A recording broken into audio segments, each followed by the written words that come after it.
In the city of Hong Kong, one of the world's capitals of information and communication technologies, South-South News, the UN's International Telecommunication Union, and UN Habitat held a high-level meeting on information communication technology and sustainable urbanization, joining governments, the United Nations, and the private sector to advance sustainable urbanization in developing countries. Holding today's meeting in the city of Hong Kong is not coincidence.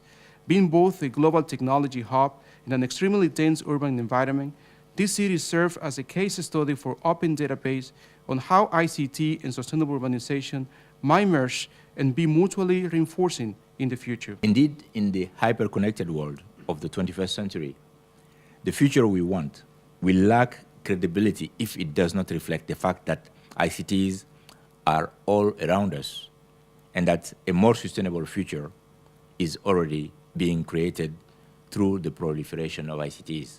Speakers at the meeting, including 19 UN ambassadors from developed and developing countries around the world, came to Hong Kong for this important meeting, including Antigua and Barbuda, Bangladesh, Benin, Kenya, Iraq, Seychelles, Cape Verde, Suriname, Sri Lanka, Zimbabwe, Ghana, Trinidad and Tobago, Finland, Eritrea, Tanzania, Peru, and Ukraine. And officials representing 4 UN agencies made the case that information communication technology is a key component of sustainable urbanization and can have a transformative impact, especially in developing countries where urbanization is occurring at an unprecedented rate. 50% of urbanization is happening. It's not in mega cities. It's happening in intermediate cities, in secondary cities and towns and urban centers, which is a great opportunity to think about in the context of regional development and urban-rural linkages. And that is where it comes the role of national urban policies, which many countries seem to be lacking or not updating.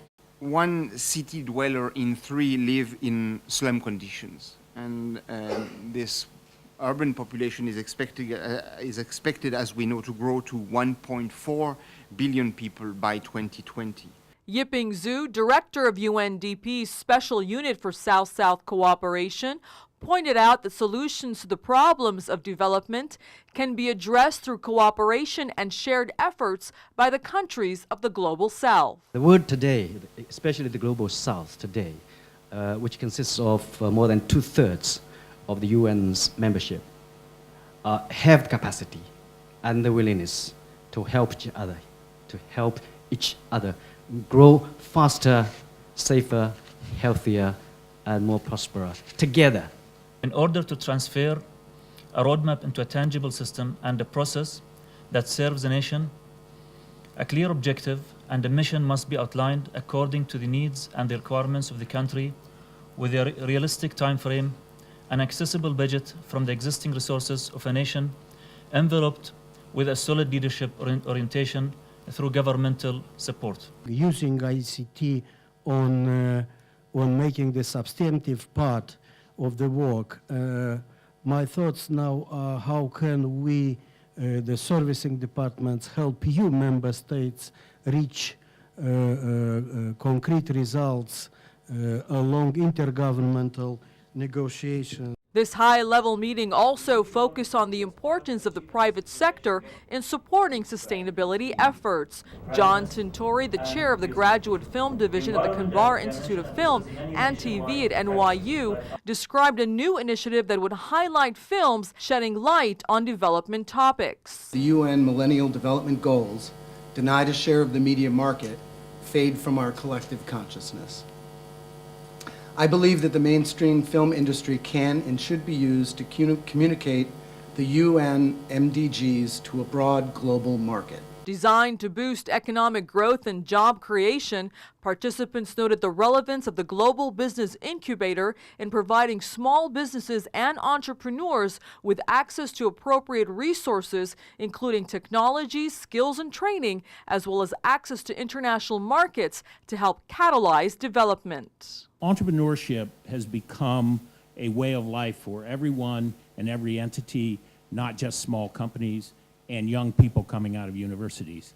And I implore you as leaders of your countries to adopt this idea of entrepreneurship in your own plans and objectives for going forward. UN ambassadors marked their nation's firm commitment to ICTs and to solving the problems of rapid urbanization. We need collaboration and strong collaboration. And the member state has to come forward with a stronger approach for better collaboration. Specifically in ICT, we feel a new growth, a renaissance built on this ICT capacity that we have. And there are some opportunities I think we can share and ask that those around the table will look at how we can expand the use of these opportunities. Concerning the Rio process, we consider that ICT underpins all three aspects of sustainable development, and that's an important point of departure. Today's discussions sharpen the fact that knowledge can only become power when shared, making cooperation and the proliferation of ICT applications indispensable for sustainable urbanization and sustainable development. Afaf Kanja for South South News, reporting from Hong Kong.